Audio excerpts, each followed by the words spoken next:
As long as we know how to factor a difference of squares, let's also look at a difference of cubes, or also a sum of cubes. In other words, a cube is something we can raise, or that has been raised to the third power. So if we have two terms that we can write as the third power of something, and we're either adding or subtracting them, we have a couple special formulas here that we can use to factor those things. And if you look at these formulas, they're very similar to each other. The only difference is that if we have a sum of cubes, then this binomial factor will be a sum, and the first sign in the trinomial factor will be a difference. Whereas if we have a difference of cubes, then the binomial factor will be a difference, and the first sign in the trinomial will be a sum. In either formula, the second sign in the trinomial is a sum, always. Here's an example of factoring a sum of cubes. We have y cubed plus 64. Now you might say to yourself, 64 is a square. It's 8 squared. That's true. However, it is also 4 cubed, because 4 times 4 is 16, times another 4 makes 64. Of course, this is y cubed, and so we have a sum of cubes. Then all we have to do is use this formula. Here is our a, here is our b. Y is our a, 4 is our b. So we're going to substitute those in here. We're going to have y plus 4 for our first factor. And the second factor will have y squared minus y times 4 plus 4 squared.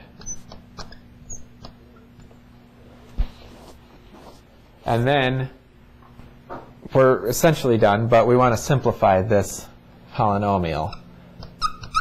So that's y plus 4 times y squared minus 4y plus 16. And there's the factorization.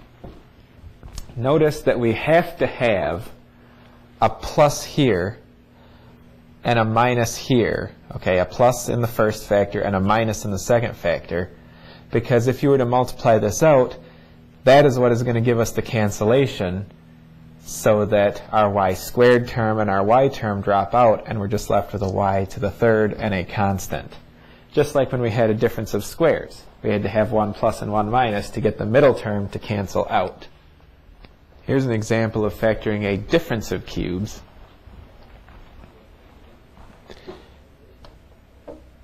We have a difference, of course. 8x cubed, can we write that as something being raised to the third power? Well, obviously there's going to be an x in there. And 8 is 2 times 2 times 2, so that's 2 to the third power. So 2x to the third power will give us 8x cubed. What about this? T to the sixth power. Is that a cube? Can we write this as something raised to the third power? Well, yes, we can. T squared. Just as we saw with squares, any time we have a variable with an exponent divisible by 2, it's a square, and we can figure out what it's a square of by dividing that exponent in half. So as long as we have an exponent that's divisible by 3, it's a cube, and we can figure out what it's a cube of by dividing that exponent by 3. So 6 divided by 3 is 2. T squared raised to the third power is t to the sixth. So this gives us our a and b to substitute into the difference of cubes formula. A is 2x, b is t squared.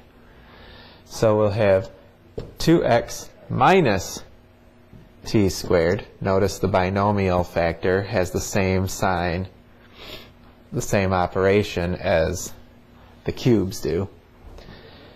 Now for the trinomial factor, a squared, that's going to be 2x squared. And notice it is not 2x squared like this. We're squaring 2x. So we've got to square the whole thing. Plus a times b, so that's plus 2x times t squared, plus b squared. So that's t squared squared. And as usual, we'll have to simplify that trinomial. 2x squared is 4x squared plus 2xt squared plus t squared squared is t to the fourth.